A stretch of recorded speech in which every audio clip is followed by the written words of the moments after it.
আপনারা দেখতে পাচ্ছেন এই যে ছোট্ট একটি খেজুর গাছ হয়ে গেছে কিন্তু বড়। এই যে 1 থেকে 2 হাত যাওয়ার পরে কিন্তু গাছটার উপরে অত্যন্তভাবে আযাব করেছে কিছু মানুষ। কারণ আযাবটা বলছে এই কারণে যে এই গাছ থেকে কিন্তু ছোট্ট থেকে মানুষ রস সংগ্রহ করার জন্যে গাছটাকে চেয়েছে রস সংগ্রহ করছে, কিন্তু মানুষ চাইলে কিন্তু পারতো আরেকটু বড় হলে এই গাছটার উপরে রস সংগ্রহ করতে, কিন্তু করে নাই। কারণ মানুষ হচ্ছে নিষ্ঠুর।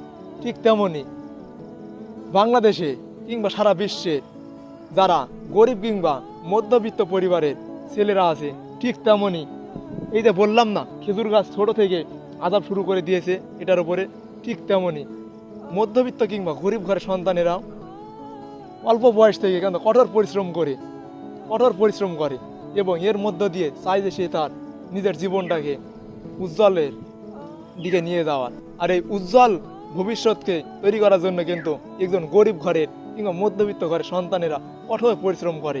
হয়তো তারা বেশি দূর পড়ালেখা করতে পারে না পরিবারের চাপে কিংবা টাকার অভাবে।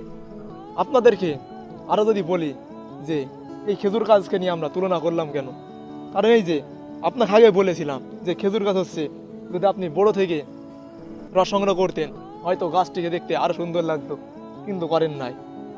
কারণ মানুষ চেয়েছিল টাকা উপার্জন করার জন্য, আর এই টাকা উপার্জন করার জন্য কিন্তু এই খেজুর গাছটা থেকে রস সংগ্রহ করছিল এবং এখান থেকে সে গুড় তৈরি করবে, এই জন্য সে ছোট গাছ থেকে রস সংগ্রহ করছিল।